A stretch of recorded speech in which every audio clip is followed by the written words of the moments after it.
Hello, Hey, Mario, how are you? thank God. Back in LA. Where were you? Oxnard. Oh, wow.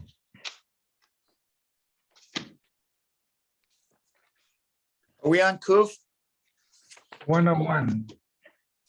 Oh, I missed a page. Okay. Gotcha.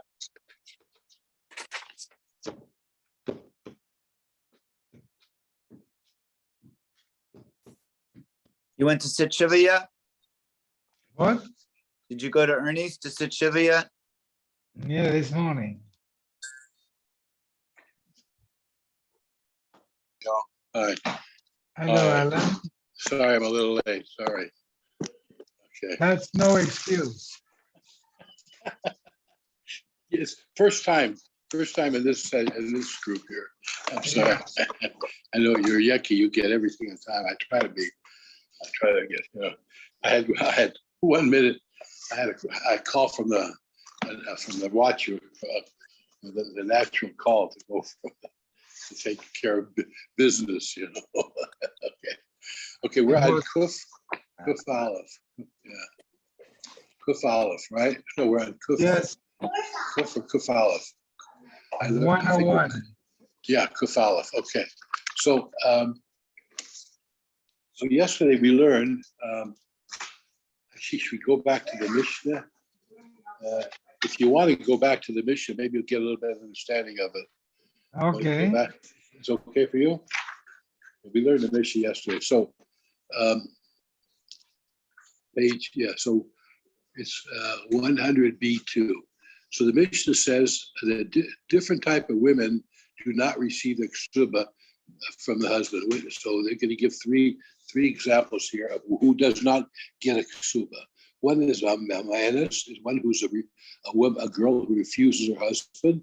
The second one is Hashniya, a secondary Ereva, and the third is Ailanus. So the more to explain what they are, but to start off, we'll tell you what they are.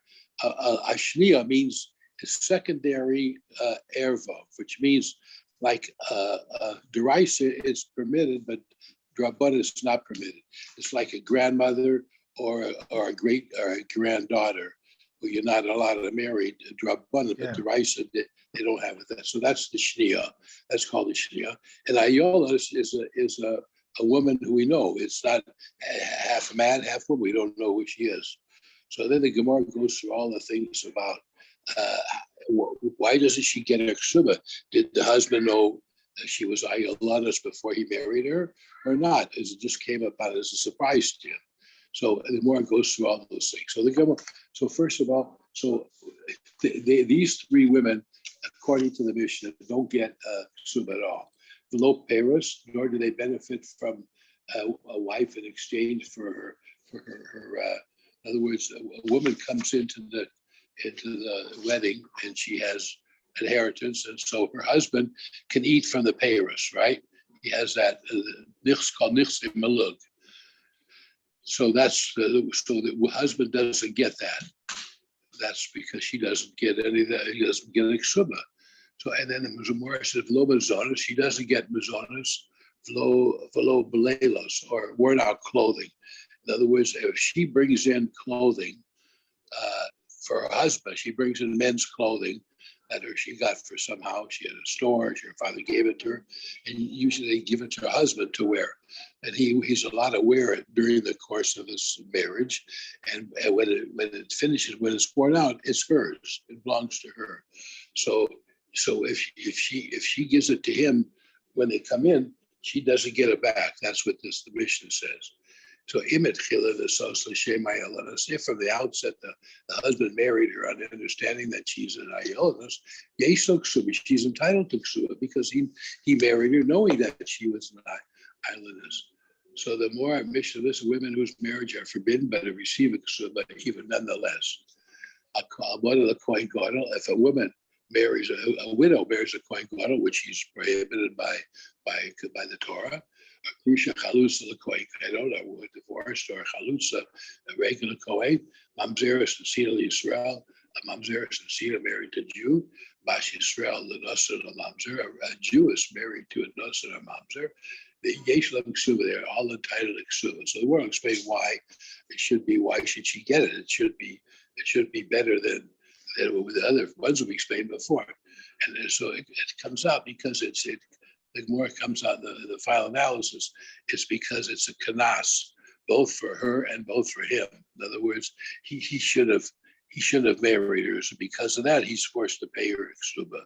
That's what he said. So anyhow, Rabbi Tane, Katana Yosef beget, a minor girl who leaves her husband through divorce, Elo ksuba. So the Cholk Shiked by Mamonis, and certainly if a girl who refuses her husband, she doesn't get a ksuba. So according to the Rav, the marriage of a minor girl is without validity. Therefore, even if her husband divorces her, certainly if he refuses him, she receives no ksuba payment at all. Shmuel Tana Maimonis, so a girl refuses her husband elu ksuba.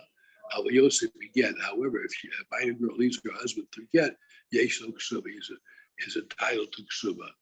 Shmuel holds that the marriage of a minor girl is valid. Therefore, if it ends up in divorce, he receives a ksuba payment. So now you understand what the difference between a woman who refuses and a katan. Well, both of them are katanim. But one refuses to live with her husband, and the second one goes out with a divorce. So the wife, she goes, and in fact, the Gemara says a girl who's a katana who refuses her, she's even mutter to a kohen gadol, because it's not even considered a marriage. Anyhow, as a Shmuel Tameu, he says to Omar Shmuel, "My man is elo ksuba, but Yotze beget yesh lo ksuba." But if a girl goes and leaves her husband through a divorce, he has to give her ksuba.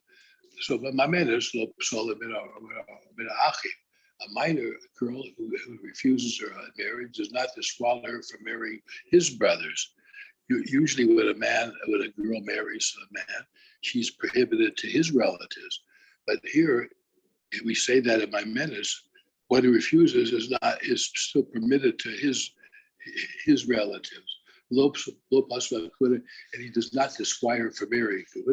Yosef again, if a minor girl who leaves the husband through divorce does disqualify her from marrying her brothers. And she does disqualify for marrying the as long as she got a get, she's prohibited to marry his brothers. But also a minor girl who refuses her husband is not required to wait 3 months. Yosef gets but if she a minor girl who leaves through divorce has to wait 3 months because we don't know who even though we say that She was pregnant. no, we say no, you're right, but we say that a katana cannot have a child. Still, because she went out with a get, she can't. She still has to wait 3 months. So that's the Kiddush also. Even though she. Why wait 3 months if she cannot have children? Because we don't want it, because we're afraid that if we start to say that you're permitted, then by katana, then maybe they'll find some way that they can dull also, she won't have to wait 3 months. So that's what we make a generality that anybody who has a get has to wait 3 months, even though a child cannot become pregnant. That's what because it's it's like a defense. We want to make it universal for everything. We don't want people to say that find some excuse and say, well, since a child has a get. And then they go out. They don't have to wait 3 months, so we don't have to also. Now, this really of Shmuel echoes a distinction he drew between a minor girl who's divorced and one who refused her husband. So, like Tanina Kula, we learned all these differences in the Mishnah. Say that a menace speech, in the case of a minor girl who refuses who mutter b'krovasa? He's forbidden to her relatives, or he mutter b'krovasa. What do a girl that goes out because she's mamaya and she refuses to live with him? So both he and her are related, are permitted to each other's relatives. And her refusal does not disqualify her from bearing a kuda. Nasa lo get, but who asur b'krovasa, he asur b'krova psola b'nakuda. But once he gives her a get, she has all these prohibitions. It's needed to teach that a minor girl divorced must wait 3 months. The law to not for this law is not stated in the Mishnah.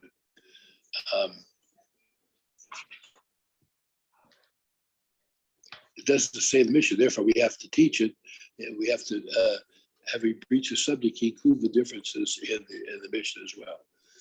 There are more attempts to associate the dispute in Rav and Shmuel with the Tanai, with the Tanoi, Machlokas and Tanoi, and Levik and Tanoi. Let's just say it's Machlokas and Tanoi from Elazar Omer, Ein Ma'aska Tana Klum. The marriage to a minor is nothing. It cannot create a true marriage. Ve'ein Bala Zakat Mitzyosa, and the husband is not entitled to her fines. Loba Ma'ishadeh, neither her earnings. If she works, she can't say to him, he can't say to her, I'll take your earnings, because he doesn't support her. Loba Forest no Darel, he can't right to her annulment, Ve'ein Yoreshus, and he does not inherit her. Ve'ein Batame, he can't be Batame, say he can't Batame himself to her. Klala shall devour, and the rule is that Ishto lechol dover is she is not regarded as a wife in any respect, except that she requires an act of refusal to dissolve the marriage. Doesn't need yet. All she has to say, I don't want to be married to you anymore, just prior to becoming a Bulgaris or a Nara. There's actually 3 stages of Katana, a Nara, and a Bulgaris. A Nara, I think, is only 6 months, from 12 to 12 and a half. So she has to say, she has to be Mamayim prior to becoming Nara. Shomer, Ma'isa Katana Klum, the act of a minor girl is something. It can create true marriage, although through the Chachamim. And therefore, husband is entitled to your fines and how far as the Rabbi can do all these things. But Yoreshus, and she dies, he inherits her.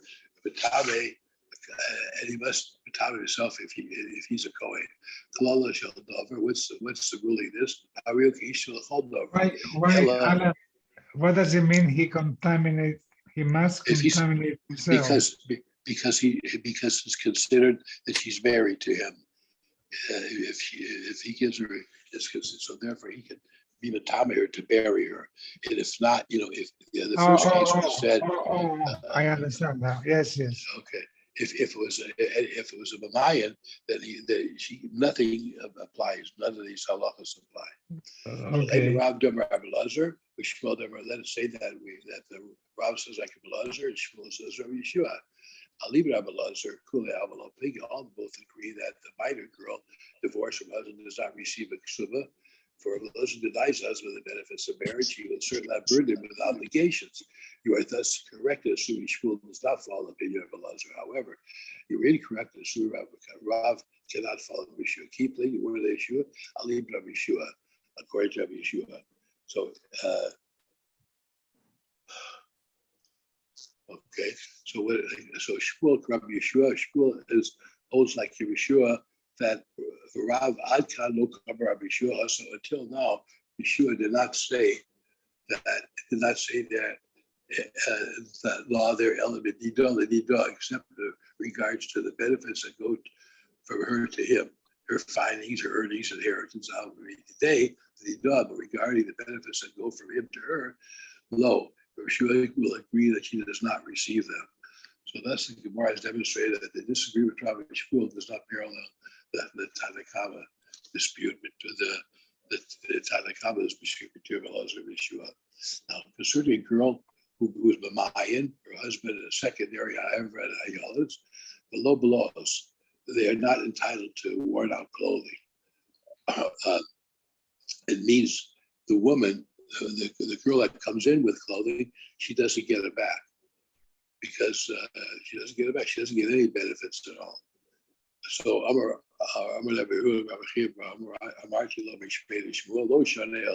look, we do not teach a ruling except regards to Maluk property. So Barzel, the case of Son Barzel, she is entitled to the worn-out clothing. So now let me explain you the difference between Maluk and Son Barzel. Son Barzel is appraised before the marriage with this value entered into the ksuba. The husband accepts responsibility to repay the full value of the property in the event that he dies or that they are divorced. Therefore, Son Barzel is regarded as the husband's property. Any increase in value accrues to him, and he is liable, damaged, and appreciated. Malug is property that woman chooses not to enter into ksuba, which he inherits or gains possession during the marriage. In the case of Malug, the principal remains the wife's property throughout the marriage. Therefore, the husband does not benefit from any increase in their worth, nor does he accept responsibility for the damage, depreciation, and loss. His sole benefit from these properties is the right to enjoy the profits. So we see that. So we understand what the difference, and this is important to know, the difference between Malug and Son Barzel. So if the case by the worn-out clothing that she does not get, that is, we'll see with some say it's Son Barzel, some say it's Maluk. Says, Maluk. Do not teach this ruling except in regards to Maluk property. I will say Son Barzel, but in case of property, she is entitled to the worn-out clothing. Because she did, because she that's what it is. The Malug, but in the case of Son Barzel, she is entitled to the worn-out. In other words, she takes it back. Chazebra Papa, regard to which of the three women mentioned that Afghana states this ruling.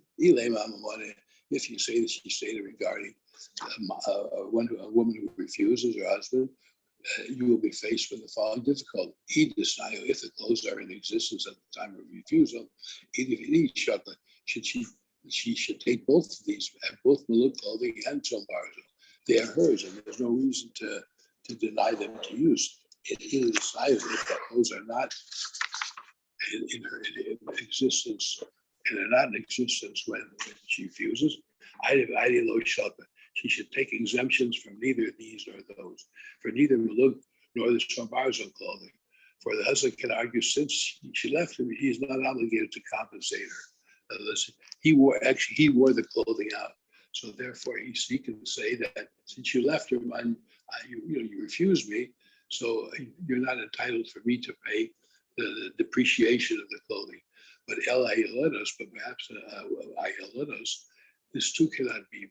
If the clothes are in existence at the time of the divorce, the islanders should take both of them. So there's no reason to deny them to her. If they're not in existence at the time of the divorce, and it's a question of compensation, Rav should have said reverse. That the case of Malug remains her property through the marriage, and she's entitled to it. And they'll say, so Barzel, but property that's Son Barzel, which is not remained her property during the marriage, let's say she's not entitled to compensation. Since Rav Kana said that she's entitled to both, to Son Barzel, it is not entitled to Malug. It is clearly not discussing the question of islands. So Papa says, Al-Ashniya, regard to a secondary error with regard to clothing that is not in existence at the time of the divorce. The puncher upon the name, and since it's an illicit marriage, the Chachamim find her denying her that she should have been able to claim from his property compensation for Malug. Well, the day, and he fined him by requiring him to pay for what he should have been able to keep from the property, the compensation from Son Barzel. Therefore, she receives compensation for the Son Barzel, but not for Maluk property. So here's the case, because when he married a secondary Korov, a relative, even though it's a Drabanan, so the Chachamim find him because both of the women and the men were both at fault, so that's why they're both fine. So that's why she gets the Son Barzel, because it was hers. and but not the Maluk property. Omer of Shisha, Shmamino, Ayala. We learned from a ruling of Kana, Ayala less Kulima.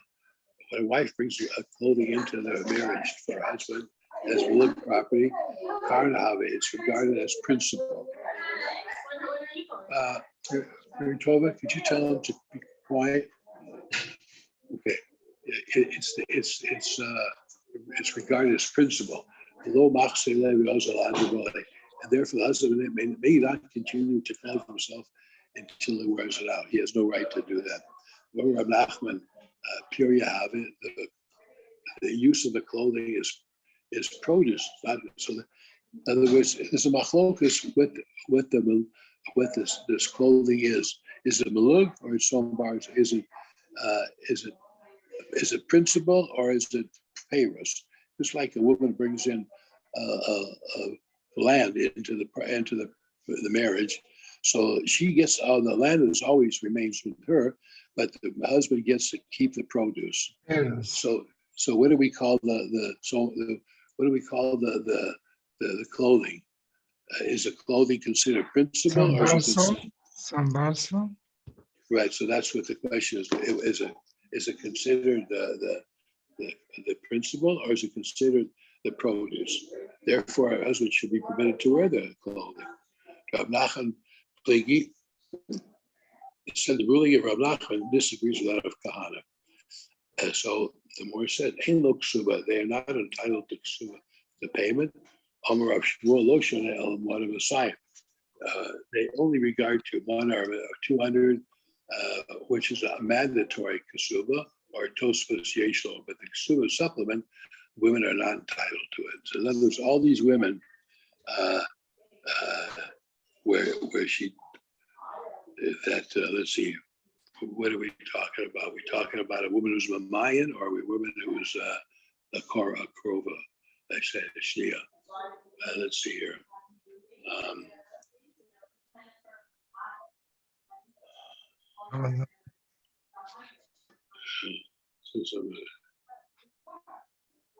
So according to this Van Yomar, where she gets the ksuba, she certainly doesn't get the tosfos, because the ksuba, the 200 or the 100 is obligatory. But that's when she refuses, right? And Yeah, she's a minor. Let's see. As we said, the Mishnah says if she refuses, she doesn't get anything. So maybe he wants to say here that let's see, something up.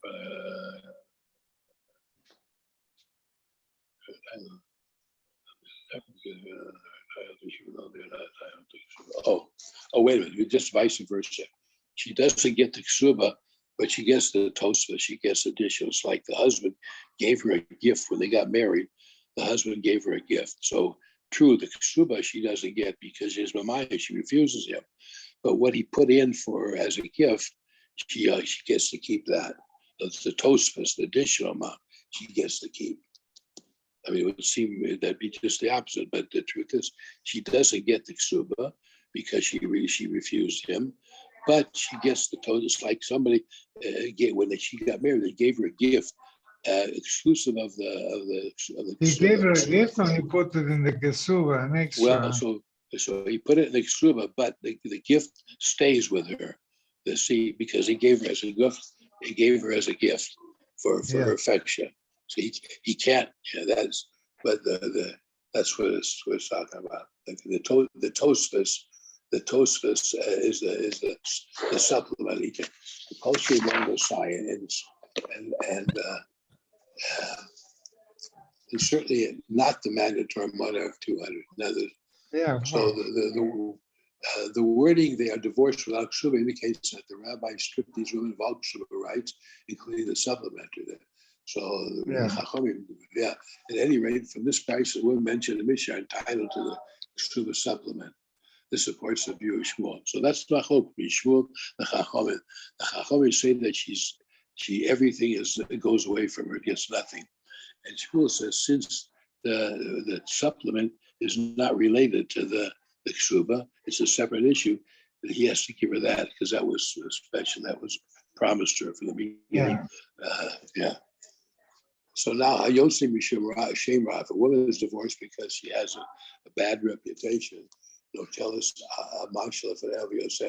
he takes whatever the Maluk property and leaves. Although she forfeits a ksuba, she's entitled to these items. She always gets back her, because it's hers, even if she is bad, On the side of a woman who committed adultery, she has not forfeited the return of her kayam and her worn out clothing. She gets that. Hello? She gets that back. Yeah. Tana Kamana, the teacher who taught Father before Nachman, since if a woman did adultery, of Seda below, so he has forfeited the return of her worn out clothing. If she was Mazana, Keleha Mizansa have the clothes committed adultery. Why should her act cause her to be deprived of her belongings? It says here she's rumored to have committed adultery. No, she says here she actually committed. No, we know. I guess. I mean, she probably had. She had aided. Maybe she wasn't warned. I mean, obviously, if she was warned, she gets killed, and there wasn't even. There's no. We say come later, Rabbi. We don't. So we don't. If she's the husband divorces her and doesn't have to give her a ksuba then. Right, but I mean, let's say in case a woman is committed for adultery, so that she gets killed, but she doesn't have to pay. She doesn't lose I would say the Yorshim go get her clothing, whatever she has in her estate. She gets it because we say come labor rabbine. We don't punish her both for the death and for a penalty. Oh, okay. Just pays, huh? Yeah, Okay. So the more says, Amar Chanan Amar Yochanan, Sudi Rabbi Menachem ben Stimose. They were taught in the words of Menachem, the author of an anonymous teaching, who holds that a drosra forfeits her claim to worn out clothing. Chachamim says Zinsa, if she did commit it, lo hifsida belows kayom, and she doesn't forfeit. The halacha follows the Chachamim. Rav Nachman therefore objected to the teachers, probably made Menachem's view, for he feared that this was taught people to regard Menachem's view as authority. He therefore told the teachers to promulgate the view of the sages. So, from the outset, the husband married her. If understanding that she's an islandess, she's entitled to payment. So, Amar Avuna, islandess Isha, Beina Isha, with regard to receiving ksuba, an islandess is sometimes as a wife, sometimes not as a wife. About a money, Isha Gemura, a married woman is always a full-fledged wife. So, so therefore, let's see here. That's how they make the distinction between an islandess and a grusha who married a Kohen Gadol. So, islandess Isha bein Isha. An islandess is sometimes a wife and sometimes not. Hikr if the husband was aware when they got married, yesh lo ksuba, she does receive it because the low hikr, because he knew she was alive, but he still wanted to marry her. Low hikr, if he did know she was a islandess, she doesn't receive a payment. Almana Isha Gemura, but a widow married to Kohen Gadol is always a full-fledged wife. Bein hikr, bein low hikr, whether he divorced her or whether he was knew of her status, that she was married before, bein low hikr, whether she was not aware of her status. So she receives a ksuba just like any other wife. Mm-hmm. If he knew, right? If he knew. Yeah. So it says here in the case of the Kohen Gadol, she gets it either way. She gets He knew or he didn't know. Well, that's and then you'll see why, because he should have checked it out. In case of both widowed married to a Kohen Gadol, Isha and Isha and islandess regarding receiving ksuba. According to her husband, was aware of her status when he married her. She has a yesh ksuba. Lo hikr, but if husband was not aware of it, ein lo ksuba, she does not receive payment. If the going girl married a woman presuming that she was a widow, and found out that it was rightly so, yesh lo ksuba, she receives a ksuba. This implies that if he did know, he didn't even question it, ein lo ksuba, until he found out later that she doesn't get a ksuba. You see that if a kohen gadol marries a widow without being aware of her status, she is not entitled to ksuba. This contradicts the view of Ravuna. So Ravuna says, "Lo tema hustama ein lo ksuba." We do not say this implies that if married her without any idea of the status, she does not reach ksuba. Ella ein say, but nasa becheskei she'einabo. He married her, presuming that she is not a widow. And then found out that she is, ein lo ksuba. He assumed that she was not a widow, and then she found out yesterday. Then she doesn't get it, which implied that if he didn't do anything, she didn't assume anything. Didn't assume anything, then she would get it. The more formulates the challenge from the Bryce Aval Stama, but if he marries her without any idea of her status, what is the law according to Abuna? Is it that she receives a ksuma? If this is true, that instead of Bryce and teaching where a kohen gadol marries a widow, she kind of presuming that she is so, and is found that she is indeed so, she indeed was a widow,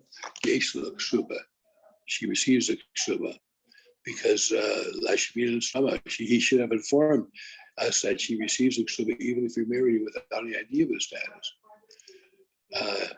And certainly, and we would have inferred on our own that this case where he married her, presuming she's a widow, she certainly receives a ksuba. So since the Raisa chose to teach a case in which he understood her to be a widow, we may infer that if he was simply unaware of her status, she receives no ksuba. So the war presses with another further refutation. We learn if the coin married a widow, knowing she was a widow, and found out she was a widow, he receives a ksuba of a constant, but if he married without any idea and found to be a widow, she does not read the ksuba because the Bryce says that the kohen gadol was unaware of her. She's entitled to no ksuba. Because he didn't do anything wrong. She should have told him that she was a widow. And he assumed when he married somebody, let's say she came from a different city or something. I mean, he should have checked her out. But it's pretty hard to. This is only it would never happen because a person become a kohen gadol, they would check out everything. They would check out a woman for the kohen gadol to see how that she's a basula, of course. So it's very rare. It would never happen.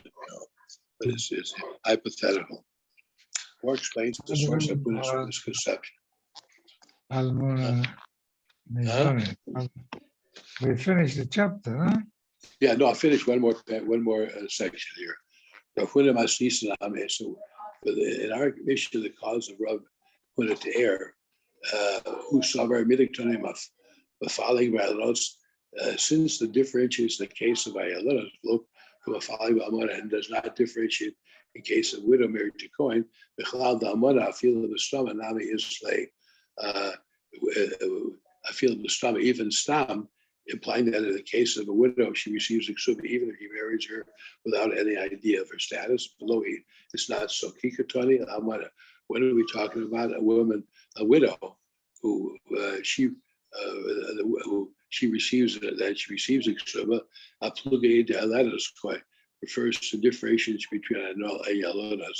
That this mission is effect saying that widow receives a ksuba only if the kohen gadol was aware of her status. But he married, if he was unaware, she receives no ksuba.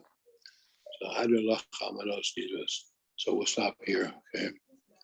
Okay, on the Mishnah. Huh? Want to do it tomorrow or you want to do it now? No, we can do it tomorrow if you want. Okay, we'll do it tomorrow. I didn't prepare that. At what time tomorrow?